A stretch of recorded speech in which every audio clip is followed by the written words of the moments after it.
Reborn इन novel world episode 10। शिवाय को अपनी तरफ इस तरह देखकर उसका दिल भी धक धक करने लगता है। उसे ऐसा लग रहा था जैसे कहीं कुछ गलत ना हो जाए। वही शिवाय सोफे पर से उठकर बेड पर आता है और दुआ के सामने बैठकर कहता है, कल रात तुम थी मेरे साथ। तो अपने गर्दन नीचे कर लेती है तो शिवाय उसकी छुट्टी पर अपनी उंगली रखकर उसका चेहरा ऊपर करता है और कहता है, कल रात तुमने मेरी मदद की थी उसे ड्रग्स के नशे से बाहर निकलने में। दुआ नीचे नजरें कर लेती है तो शिवाय उसके माथे को चुनकर कहता है, जब मुझसे इतनी मोहब्बत करती हो तो अपनी मोहब्बत का इकरार क्यों नहीं करती? दुआ, क्यों मुझे तड़पा रही हो? क्यों खुद को सजा दे रही हो? प्लीज दुआ। दुआ कुछ नहीं रहती तो शिवाय कहता है, ठीक है, कल रात जो मैंने तुम्हारे साथ किया उसके बाद मैं तुम्हें छोड़ नहीं सकता, इसीलिए हम आज ही शादी करेंगे। मैं सब तैयारी कर ली है, बस तुम जल्दी से नहाकर तैयार हो जाओ, हमारी शादी है आज। दुआ शिवाय की तरफ देखकर कहती है, आपको ये सब करने की जरूरत नहीं है। शिवाय आपके साथ में थी, यह मेरा फैसला था और आपको इसके लिए गिल्टी फील करने की जरूरत नहीं है। शिवाय दुआ की तरफ देखकर कहता है, पहली बात तो मैं तुमसे प्यार करता हूँ और तुमसे ही शादी करना चाहता था, लेकिन कल रात तुम्हारी जगह अगर कोई और भी लड़की होती तो मैं उससे शादी करता। उसकी जिम्मेदारी उठना चाहे इसके लिए मुझे तुम्हारी नफरत ही क्यों न झेलनी पड़ती, लेकिन मैं किसी लड़की को इस्तेमाल करके उसे छोड़ तो नहीं सकता था ना, और मैं तुमसे भी शादी करूंगा और मैं जानता हूँ एक दिन तुम मुझे माफ जरूर कर दोगी और मेरी मोहब्बत को भी समझोगी।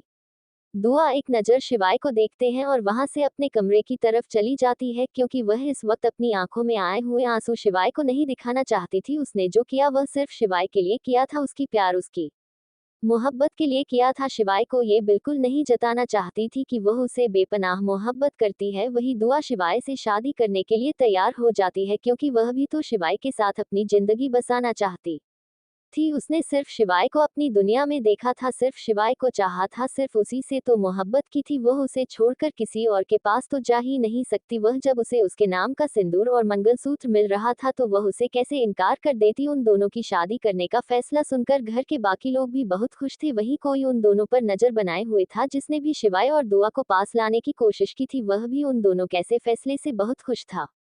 दुआ और शिवाय की शादी हो जाती है। ये शादी बहुत सिंपल तरीके से हुई थी, क्योंकि दुआ कोई भारी शादी नहीं करना चाहती थी, उसे तो सिर्फ सिंपल तरीके की शादी करनी थी और उसकी हो चुकी थी। दुआ इस वक्त शिवाय के कमरे में बैठी उसका इंतजार कर रही थी। शिवाय जब आता है तो दुआओं से देखकर भी अनदेखा कर देती है और बेड पर एक तरफ करवट लेकर लेट जाती है। वहीं शिवाय अपनी आंखों में हल्की सी ना मिलकर वॉशरूम में चला जाता है। जब वह वहां से वापस आता है तो देखा है दुआ गहरी नींद में सो चुकी थी। वह दुआ के पास आकर बैठ जाता है और उसके माथे को सहलाते हुए कहता है, जानता हूँ नाराज हो मुझे, ये भी जानता हूँ बहुत नाराज हूँ, मुझसे इतनी जल्दी माफ नहीं करोगी, लेकिन मैं ये भी जानता हूँ दुआ की नफरत नहीं करती तुम मुझसे। अगर तुम मुझसे नफरत करती ना तो मुझे बचाने के लिए अपनी इज्जत मेरे हाथों में ना सौंप देती, और मैं तुम्हारी इस कुर्बानी की बहुत इज्जत करता हूँ। लेकिन जान, मैं तुमसे प्यार भी बहुत करता हूँ और तुम्हें हर हाल में पाना चाहता हूँ। मैं तुम्हारे साथ अपने हर एक पल को जीना चाहता हूँ, बस उसे दिन का इंतजार कर रहा हूँ जिस दिन मेरी दुआ मेरे पास होगी, मेरे करीब होगी, मेरी बाहों में होगी। उससे पहले मैं तुम पर कोई हक कोई अधिकार नहीं जमा लूंगा, ये बात है मेरा तुमसे। और वहां से उठकर सोफे की तरफ चला जाता है। वही शिवाय के जाते ही तो अपनी आंखें अचानक से खोल देती है। उसकी आंखों में भरे हुए आंसू उसके गालों पर लुढ़क जाती है, लेकिन वह शिवाय को एहसास नहीं करना चाहती थी कि वह जगी हुई है।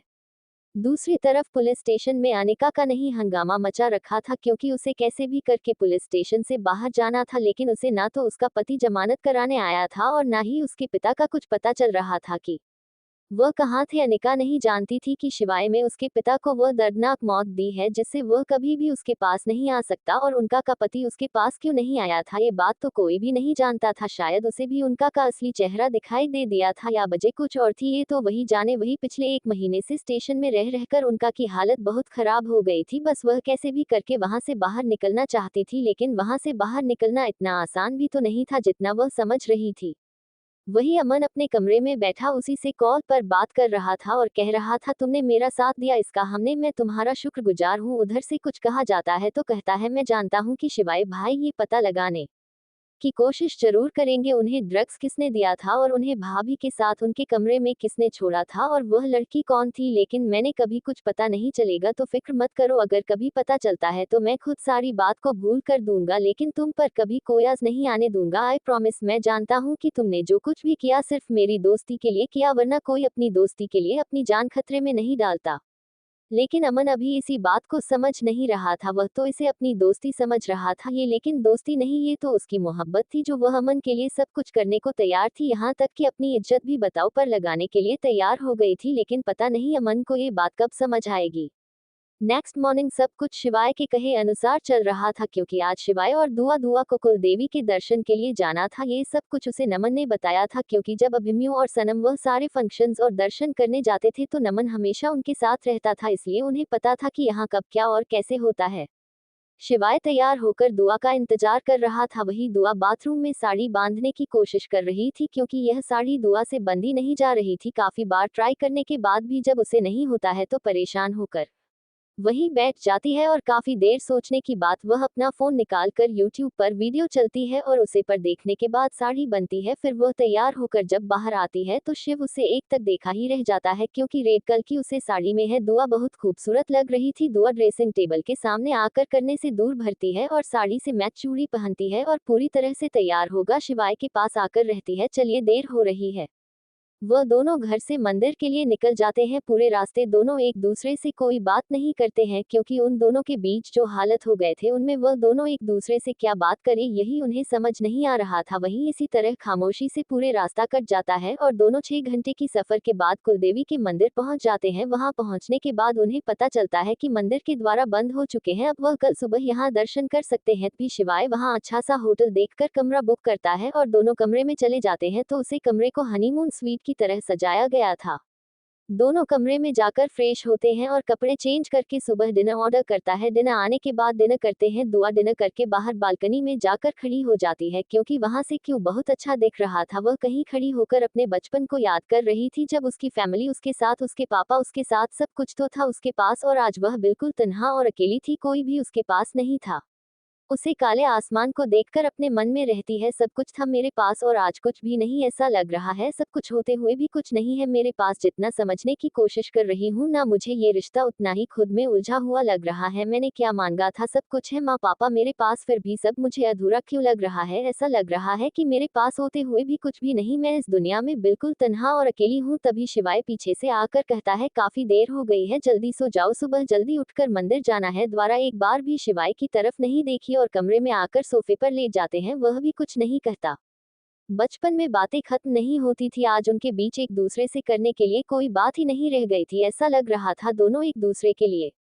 शिवाय दुआ की तरफ देखता रहता है, क्योंकि उसे ये लड़की समझ ही नहीं आ रही थी। ऐसा क्या हो गया था कि दुआ अब शिवाय पर विश्वास नहीं करती थी। उससे जो भी गलती हुई वह अनजाने में हुई थी, लेकिन दुआ तो उसे सजा ऐसी दे रही थी जैसे उसने सब कुछ जानते पूछते हुए किया था, या इन सब में उसकी ही गलती थी। सब कुछ तो खत्म हो चुका था, फिर भी कुछ भी खत्म नहीं हुआ था। मैं यह नहीं जानता कि तुम क्या चाहती हो, ये हमारे इस रिश्ते का क्या भविष्य है, लेकिन मैं इतना जानता हूँ दुआ कि मैं तुम्हें कभी खुशी लग नहीं कर सकता। तुम मुझे प्यार करो ना करो, लेकिन मेरा प्यार काफी होगा हम दोनों के रिश्ते के लिए, और मैं कभी भी तुम्हें अकेला नहीं छोड़ूंगा। मैं तुम्हें ढूंढा था, लेकिन मुझे नहीं पता था, मुझे फंसाने के लिए, मेरे परिवार को बर्बाद करने के लिए।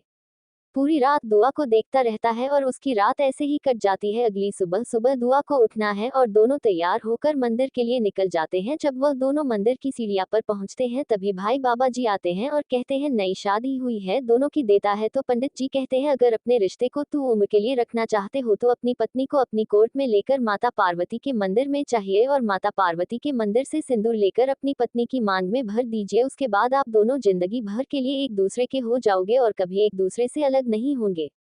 दुआ ने जैसे ही पहला कदम सीढ़ी पर रखने के लिए उठाया तभी अपने आप को हवा में उड़ता हुआ महसूस करती है। जब वह देखी है तो उसे शिवाय ने अपनी गोदी में उठा रखा था। वह एक नजर शिवाय को देखकर अपने हाथ शिवाय की गर्दन में फंसा लेती है। शिवाय पूरी 500 चिड़िया दुआ को लेकर ऊपर चलता है और हर एक सीढ़ी के साथ महादेव से यही प्रार्थना कर रहा था कि उसकी दुआ कभी उससे अलग ना हो। अलग अलग प्रार्थना मन में करते हुए ऊपर मंदिर में पहुंच जाते हैं। माता पार्वती और शंकर जी के मंदिर में जाने के बाद दोनों पूजा अर्चना करते हैं, वहां की परिक्रमा करते हैं, हवन करते हैं। उसके बाद शिवाय माता पार्वती के चरणों में से सिंदूर उठाकर दुआ की मांग में भर देता है और दुआ के चेहरे को अपने हाथ में लेकर कहता है, आज मैं इन दोनों को साक्षी मानकर तुम्हें वचन देता हूँ दुआ कि मैं कभी तुम्हें छोड़कर किसी और की तरफ आकर्षित नहीं होगा। बहन, कभी किसी को अपनी जिंदगी में शामिल करूंगा। मेरी वाली तुम आखिरी लड़की हो, अब मेरी जिंदगी हो। अगर कभी कोई लड़की आई तो वह सिर्फ हमारी बेटी हो और कोई नहीं।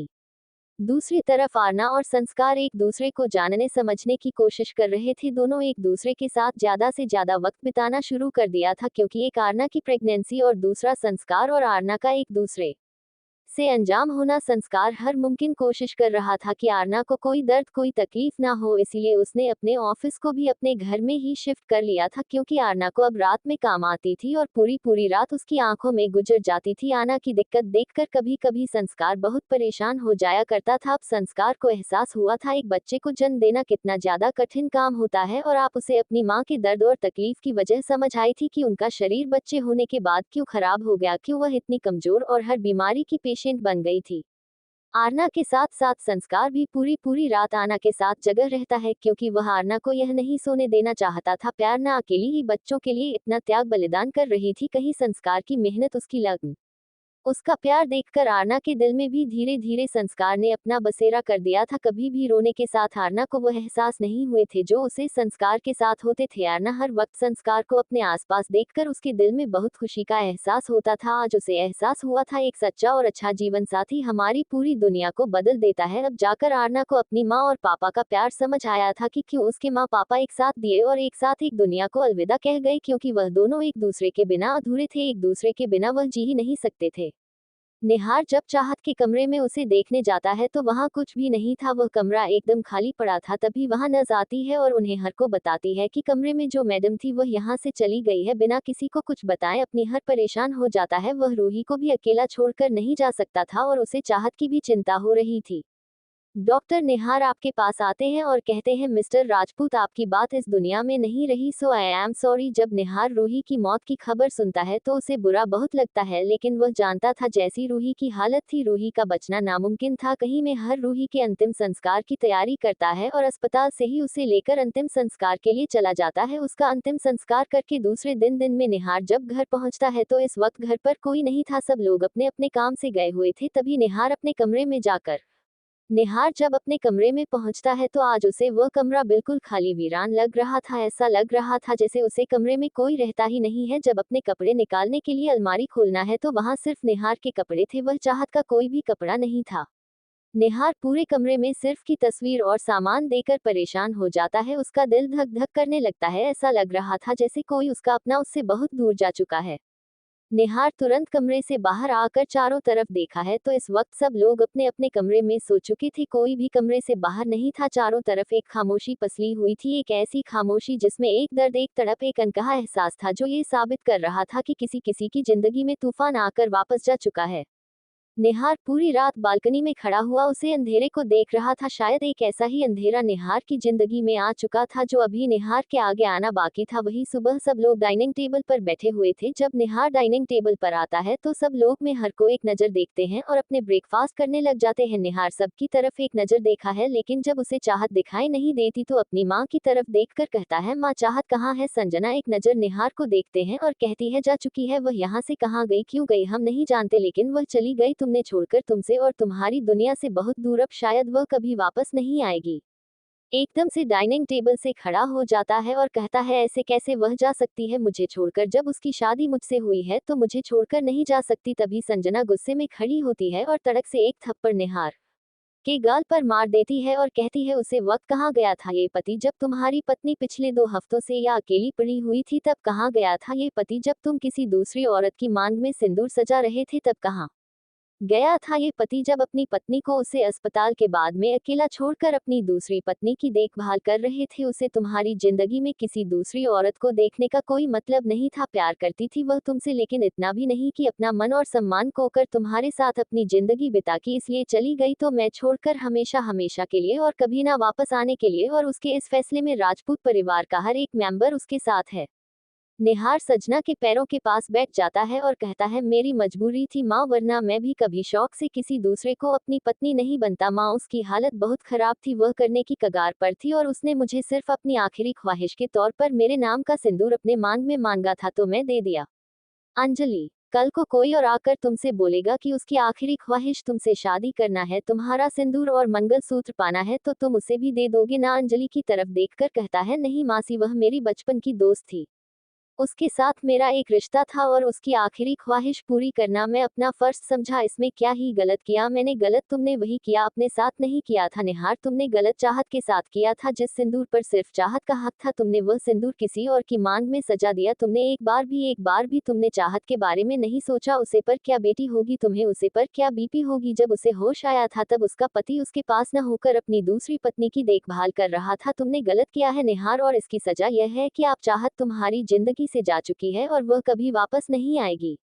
निहार, जैसे तुम्हें अपनी जिंदगी जीने का पूरा हक है ना, उसी तरह चाहत को भी अपनी जिंदगी जीने का पूरा हक है। इसीलिए आजाद हो गई वह तुमसे और तुम्हारे छोटे रिश्ते से। आज मुझे समझ आया कि तुम क्यों हमेशा रूही की पांच लिया करते थे, क्यों रूही के इतने बड़ा गुनाह करने के बाद भी तुमने रूबी को कोई सजा नहीं दी, क्योंकि तुम आज भी रूही को अपने दिल में बसाए हुए थे और जहां पहले से कोई और होना दिल में निहार वहां किसी और का आना मुमकिन नहीं होता। इसीलिए हम सब ने फैसला किया था कि चाहत तुमसे दूर हो जाएगी और वह चली गई। यहाँ से कहाँ गई है हम नहीं जानते, लेकिन वह हमसे सिर्फ इतना कह कर गई है कि वह अब कभी तुम्हारी जिंदगी में वापस नहीं आएगी। तो मैं तुम्हारी रूही मुबारक हो और उसे उसकी तन्हाई।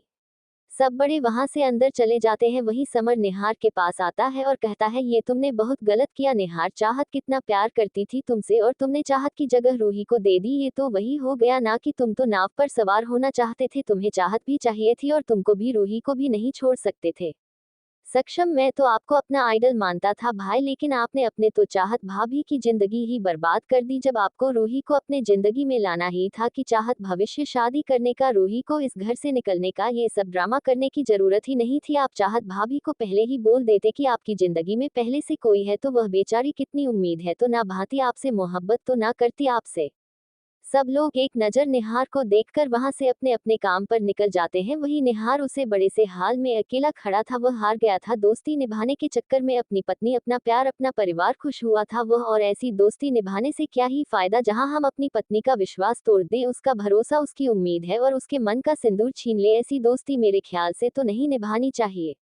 एक महीना बीत चुका था। इस एक महीने में पूरा राजपूत परिवार निहार से अलग हो गया था और अधीन ने निहार को बोल दिया था कि वह अपने पसंद घर में जाकर रह सकता है, क्योंकि जब जब वह निहार को अपने सामने देखे थे उन्हें चाहत का टूटा हुआ दिल और उसकी वह बिखरी हुई हालत याद आती थी और अधीर का दिल निहार के लिए कल बाहर से भर जाता था। वही निहार को भी इस घर से जाए 15 दिन से ऊपर हो गए थे और नहर पूरी कोशिश कर रहा था चाहत को ढूंढने की, लेकिन चाहत इंडिया में होती तब ना किसी को मिलती अधिक, और पूरी राजपूत फैमिली ने चाहत को लंदन भेज दिया था विधि के पास।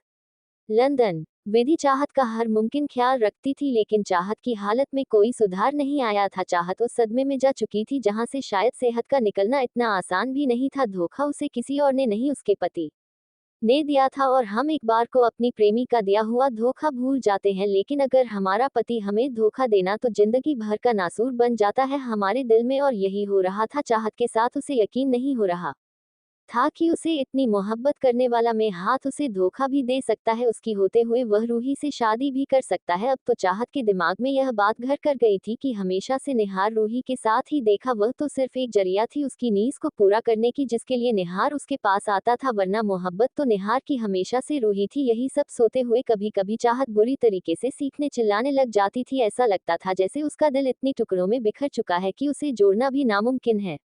रियांश विधि से मिलने आता है और उसे चाहत के बारे में पूछता है तो विधि उसे चाहत की हालत के बारे में बताती है। रियांश कहता है चाहत को एक खुली जगह और लोगों की जरूरत है जहां वह उनके साथ ज्यादा से ज्यादा समय बिताए और वह अपने काम पर जो भी उसकी प्रॉब्लम है वह उसे भूल जाए। यदि रियांश की तरफ देखकर कहती है उसकी प्रॉब्लम सिर्फ मेरा भाई है जिसने उसे धोखा देकर किसी दूसरी लड़की से शादी कर दी। रियांश हैरानी से विधि की तरफ देखा है तो विधि रहती है हाँ ये सच है, चाहत मेरे भाई निहार की पत्नी है।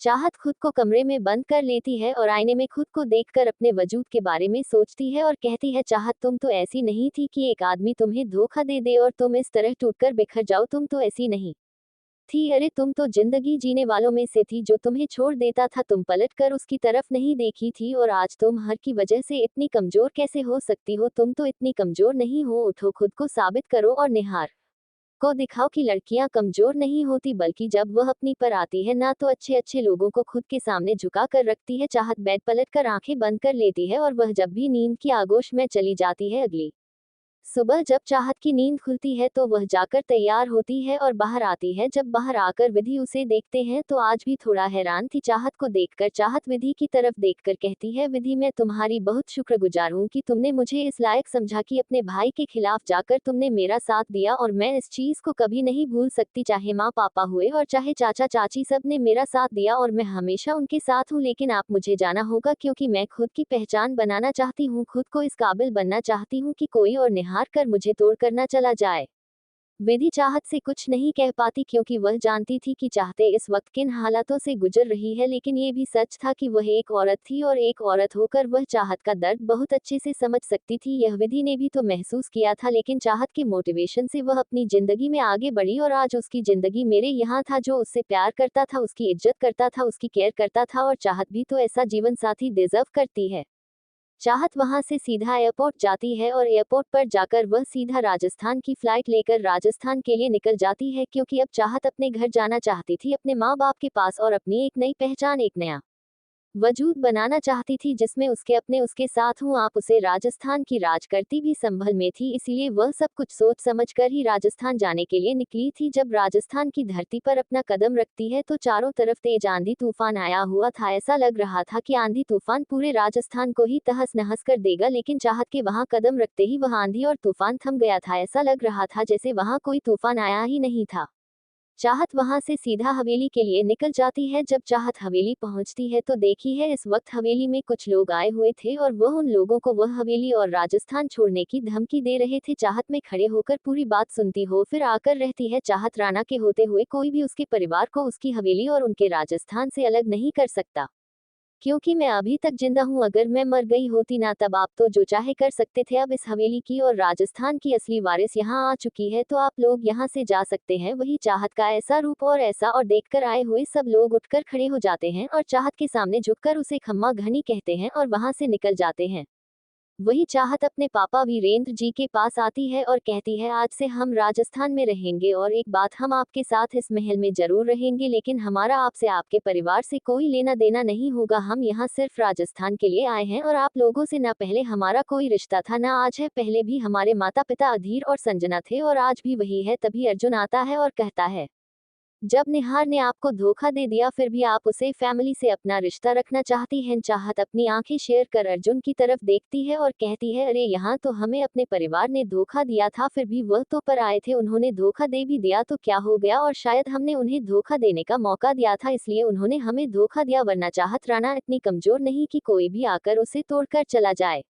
हम टूटे जरूर थे, बिखरे भी थे, लेकिन खुद को समेटकर एक बार फिर खड़े हो गए हैं अपने वजूद की लड़ाई लड़ने। और हमारी एक बात आप लोग कान खोल कर सुन लीजिए, ऊपर वाला पोर्शन हमारा है और उसमें हम आप में से किसी का भी आना आलो नहीं करते। वहां पर सिर्फ हम रहेंगे, वह हमारे द्वारा चुने गए कुछ नौकर भी, और कोई भी राणा परिवार का उसे पोर्शन में नहीं आ सकता। जिस दिन भी वह वहां आए तो हम उनके साथ क्या करेंगे हम खुद भी नहीं जानते। राजवीर मन्नत के माथे को चुनकर उसे खुद के सीने से लगा लेता है और कहता है, बहुत इंतजार किया है तुम्हें इस रूप में देखने का, लेकिन लगने लगा था शायद मेरा इंतजार इंतजार रह जाएगा, लेकिन पता नहीं क्यों दिल में ही उम्मीद थी कि कभी तो तुम बदलोगी, कभी तो तुम मुझे अपनाओगी, कभी तो मेरी मोहब्बत का जवाब प्यार से दोगी, कभी तो मेरे दर्द से तुम्हें फर्क पड़ेगा। और देखो मेरी वह उम्मीद आज सच में कामयाब हो गई, मेरा वजूद पूरा हो गया तुम्हें पाकर। राजवीर मन्नत का चेहरा अपने सीने से निकाल कर ऊपर करके कहता, जानती हो जब तुम्हें पहली बार देखा था ना, कबीर के साथ इस वक्त मोहब्बत हो गई थी तुमसे, लेकिन तुम उसे वक्त बहुत छोटी थी तो तुम्हें अपनी दुल्हन नहीं बन सकता था मैं, लेकिन मैंने उसे दिन से वादा किया था, अगर मेरी पत्नी कोई बनेगा तो वह सिर्फ तुम बनोगी, अगर तुम नहीं तो कोई भी नहीं।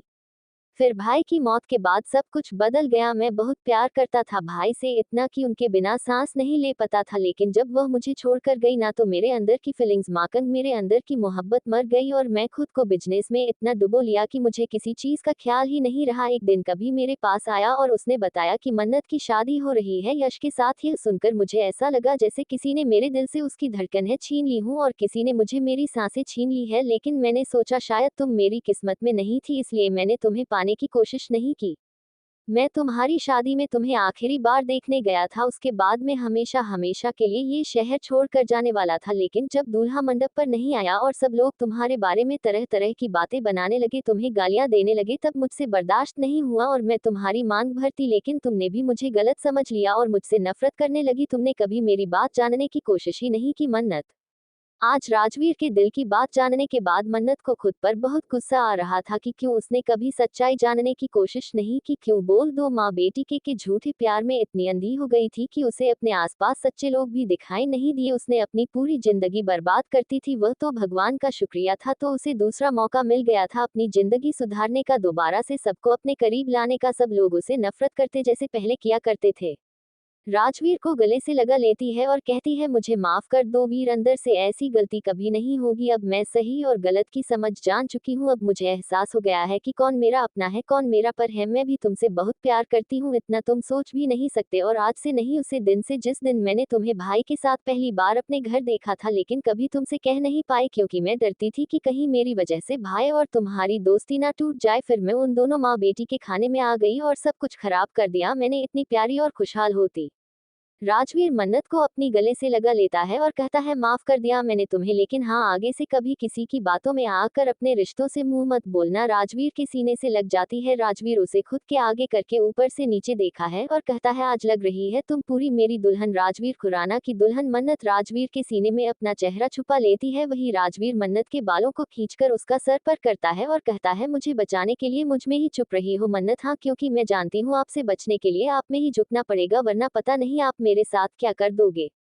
जान करूंगा तो मैं अभी भी तुम्हारे साथ बहुत कुछ, और तुम्हें बचा भी नहीं कोई पाएगा, लेकिन उससे पहले तुम्हारा तोहफा एक खानदानी मंगलसूत्र निकाल कर मन्नत के गले में पहना देता है और कहता है यह मेरी दादी ने बनवाया था मेरी पत्नी के लिए, क्योंकि उनका कहना था मेरी पत्नी लाखों करोड़ों में एक होगी, इसलिए उन्होंने अपने जीते जी ही सब कुछ करवा लिया था, वरना मेरी माँ की मौत के बाद तो उसे घर में सब लोग पराये हो गए थे और आज भी पराया ही है। मन्नत हैरानी से राजवीर की तरफ देखती है। राजवीर कहता है ये सच है कि मेरी माँ इस दुनिया में नहीं है, अब वह औरत मेरी माँ नहीं मेरी माँ की छोटी बहन है जो हूँ बहू मेरी माँ की तरह दिखती है। उसे दिन मैंने उसे सिर्फ इसलिए बचाया क्योंकि वह मेरी माँ की बहन थी, वरना मैं उसे औरत से जितनी नफरत करता हूँ ना शायद इस दुनिया में किसी से नहीं करता। इस नफरत की वजह भी एक दिन तुम्हें जरूर बताऊंगा, लेकिन प्लीज उससे पहले कभी मुझसे पूछना मत और ना ही कभी किसी से जानने की कोशिश करना। मन्नत राजवीर की होठों में अपने होठों को मिला देती है जैसे वह उसे जवाब दे रही थी कि वह हमेशा राजवीर के साथ है। वही राजवीर इस मौके को कैसे जाने दे सकता था जहां पहली बार उसकी बीवी खुद से चलकर उसके करीब आई थी, वह भी उसके फोटो को सिद्ध से पीने लगता है। ऐसा लग रहा था रेगिस्तान में लटके प्यासे को आज पानी मिल गया था। राजवीर रेगिस्तान में ही तो भटक रहा था, उसे रेगिस्तान में जहां सिर्फ उसे मन्नत का प्यार चाहिए था, उसका साथ चाहिए था, उसकी दुनिया चाहिए थी। राजवीर और मन्नत एक दूसरे से कंपटीशन कर रहे थे कि कौन कितनी देर एक दूसरे को किस कर सकता है। वहीं उन दोनों के इस कंपटीशन की आवाज पूरे रूम में गूंज रही थी। ना तो मन्नत राजवीर के होठों को छोड़ने के लिए तैयार थी और नहीं राजवीर मन्नत के होठों को छोड़ने के लिए तैयार था। दोनों ही एक दूसरे की जीत के साथ खिलवाड़ कर रहे थे। जब राजवीर को लगता है क्या मन्नत को सांस लेने में दिक्कत हो रही है, तब जाकर वह मन्नत की होठों को रहा करता है, लेकिन उसे छोड़ नहीं था उसे और खुद से चिपक कर कहता है बहुत प्यार करता हूँ तुमसे, इतना जितना तुम सोच भी नहीं सकती, इतना पागल हूँ तुम्हारे लिए मन्नत, प्लीज मुझे कभी छोड़कर मत जाना वरना मैं जीते जी मर जाऊंगा और मेरे अंदर प्यार फीलिंग सब मर जाएंगे जो एक बार मेरी माँ के मरने के बाद खत्म हो गए थे मेरे जिस्म से, वह आज तुम्हारे मिलने के बाद मुझे मिले हैं।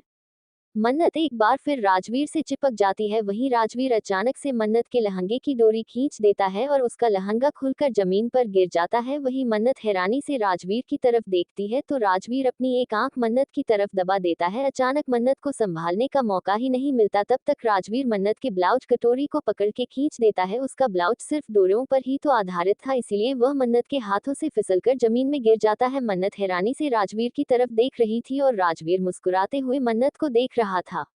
राजवीर के सामने सिर्फ अपने इनर बियर और लहंगे के दुपट्टे में खड़ी थी जो अभी भी उसके जुड़े से अटैच था, वरना राजवीर ने उसके लहंगे ब्लाउज को तो कब का उससे अलग कर दिया था। राजवीर अचानक से एक भी पकड़ के खींच देता है जिससे मन्नत का दुपट्टा जमीन में गिर जाता है और उसके बाल बिखर कर उसकी पूरी पीठ पर गिर जाते हैं और उसकी पूरी पीठ को ढक लेते हैं। मन्नत के बाल उसके कमर से नीचे तक थे। मन्नत अपने आप बालों को आगे कर अपने सीने को छुपाने की कोशिश करती है तो राजवीर आगे बढ़कर उसके बालों को पीछे पड़कर अपने हाथों में उलझा लेता है। और मन्नत को बिना कोई मौका दिए राजवीर एक बार फिर उसके होठों को शिद्दत से कटने लगता है। दोनों एक दूसरे में पूरी तरीके से मदहोश हो चुके थे। मन्नत तो पूरा एक जन्म बिता कर आई थी राजवीर के बिना। राजवीर से अलग होने के बाद उसे राजवीर की अहमियत पता चली थी, राजवीर के प्यार की गहराई पता चली थी। जब उसे कैद में थी तब उसे पूरी सच्चाई पता चली थी कि राजवीर तो वह इंसान था जो उसे बचपन से मोहब्बत करता था और उसने हमेशा राजवीर को दर्द और तकलीफ ही दी थी, इसलिए वह इस जन्म में राजवीर को हद से ज्यादा मोहब्बत देना चाहती थी। राजवीर धीरे धीरे उसके होठों को छोड़कर उसकी गर्दन पर काटने लगता है और काटते काटते वहां पर लाइट किसी भी कर रहा था। फिर उसके सीने पर जाकर मन्नत के एक उभार को अपने हाथों में पकड़ के दबा देता है और दूसरे को अपने मुंह में लेने की कोशिश करता है। लेकिन इस वक्त मन्नत ने अपना इनरवियर पहना था, इसलिए वह राजवीर को प्यार करने में कलर डाल रहा था। तो राजवीर बीच में हाथ डालकर मन्नत की इनरवियर को फाड़कर उसके जिस्म से अलग कर देता है। वही मन्नत राजवीर की इस हरकत से शौक रह जाती है और वह कुछ कही नहीं पाती। फिर राजवीर मन्नत के एक उपहार को अपने हाथों में पकड़ कर से दबा देता है, जिससे मन्नत की एक कहा पूरे कमरे में गूंज जाती। फिर राजवीर मन्नत के एक उपहार को अपने हाथों में पकड़ कर से दबा देता है, जिससे मन्नत की सिक्सी पूरे कमरे में घूम जाती है, जो कि राजवीर को पागल करने के लिए काफी थी। राजवीर मन्नत के दूसरे उपहार को अपने मुंह में भर लेता है और जोर जोर से प्रेस करने लगता है और दूसरे को अपने हाथ से उतनी ही तेजी से प्रेस कर रहा था। मन्नत छटपटाना लगती है, लेकिन राजवीर उसे छोड़ने के मूड में था ही नहीं। आधे घंटे तक उसके सीने से खिलवाड़ करने के बाद जब राजवीर अपना चेहरा उठाकर देखता है तो मन्नत का पूरा सीन लाल हो चुका था, क्योंकि वह इतनी गोरी थी, अगर उससे कोई जरा सा भी टच कर ले तभी उसका जिस्म लाल हो जाता था। यहाँ तो राजवीर ने पूरा खिलवाड़ किया था उसके जिस्म के साथ। राजवीर सेटिस्फेक्शन के साथ मन्नत को देख रहा था। फिर वह मन्नत को अपनी कोठी में उठाकर ले जाकर बेड पर लेट देता है और उसके ऊपर जाकर एक बार फिर उसके होठों पर अपना कब्जा जमा लेता है और होठों से गार्डन गार्डन से सीन से नाही और नाही से कमर के निचले हिस्से पर आकर अपने फोटो को घूमने लगता है। जब उसे कुछ डिस्टरबेंस लगता है तो वह मन्नत के बच्चे कपड़ों को भी उसके जिस्म से अलग कर देता है और वहां पर अपना मुंह रखकर किस करने लगता है। मन्नत की आहें उसे पूरे कमरे में गूंज रही थी। ऐसा लग रहा था कि राजवीर आज पूरी तरीके से मन्नत को पागल करके ही रहेगा और राजवीर के हर एक मुंह से मन्नत राजवीर में खोती जा रही थी, क्योंकि यह सब मन्नत के लिए पहली बार ही तो था। चाहे पिछले जन्म में चाहे इस जन्म में बोलना तो कभी राजवीर कितना करीब गई थी और ना ही यश के, क्योंकि उसने कभी यश को खुद को छूने नहीं दिया था।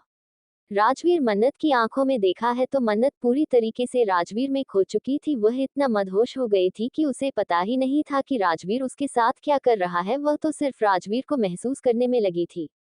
वहीं राजवीर मन्नत के ऊपर से खड़ा होकर अपने सारे कपड़े निकाल कर फेंक देता है और एक बार फिर मन्नत के ऊपर जाकर उसके होठों पर कब्जा जमा लेता है। उसको होठों को चूमते चामते वह इसके सीने पर आ जाता है और उसके एक उभार को दांतों से काट लेता है, जहां कुछ खून की बूंदें भी आ गई थी। फिर उसे किसके जरिए खून की बूंद को चाट लेता है। वहीं राजवीर के ऐसा करने से मन्नत पागल हो रही थी, वह पूरे बेड पर छटपटा रही थी, लेकिन राजवीर को उसे पर जरा भी दया नहीं आ रही थी, क्योंकि राजवीर खुद पागल हो चुका था मन्नत में।